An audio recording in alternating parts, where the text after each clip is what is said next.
Now we will discuss the parental influence on obesity and the risk of diabetes in children. Parents and guardians are the primary caretakers of their children, and as a result have the responsibility to provide adequate clothing, shelter, and food since children are unable to provide these for themselves. As a result, parents have a large influence over what foods their children eat and what activities they participate in. This can help to shape future attitudes towards healthy eating and exercise. It is important for parents to keep kids active by enrolling them in after-school programs or extracurricular activities when possible. A shifting family dynamic may affect childhood engagement. For example, if parents are going through a divorce, the child's mood may worsen and decrease their interest in activity.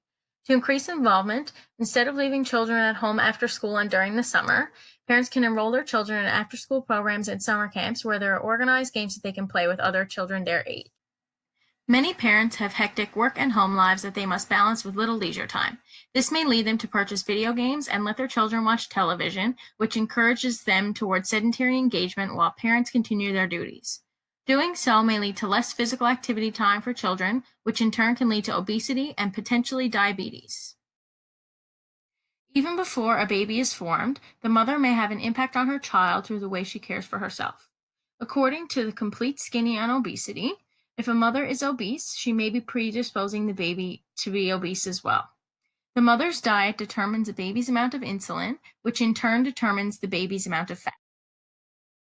A study showed that flavors can be transmitted from the mother's diet to the fetus by way of the amniotic sac.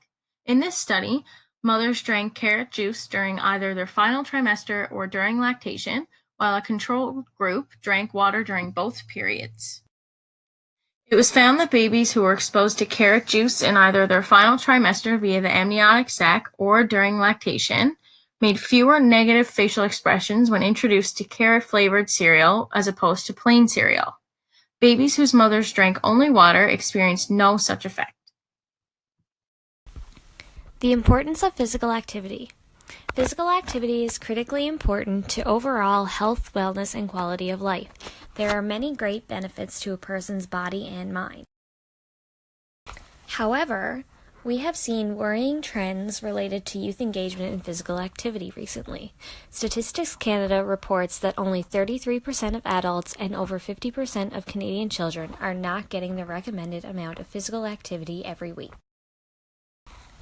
Physical activity is important for youth to engage in on a regular basis to build a healthy, strong body, as well as its ability to prevent children from obesity and type 2 diabetes. Exercise and diet working together are two very important factors contributing to a healthy lifestyle.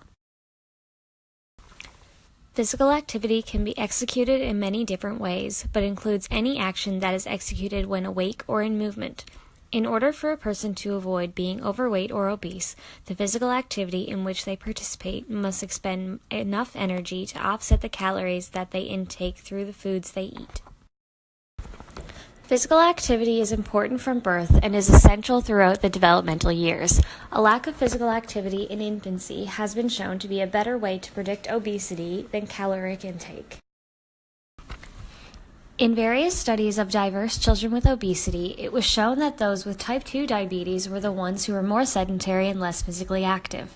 The study concluded that physical activity intervention is a necessity to prevention of diabetes and a decrease in obesity as well.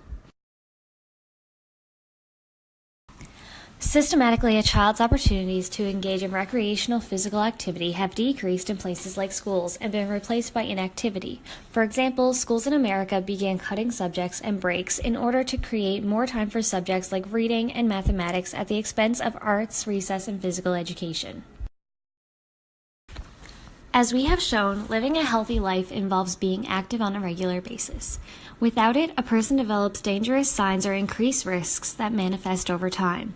While the general public understands that eating right and exercising regularly are important, many are currently failing to implement them in their personal and children's routine.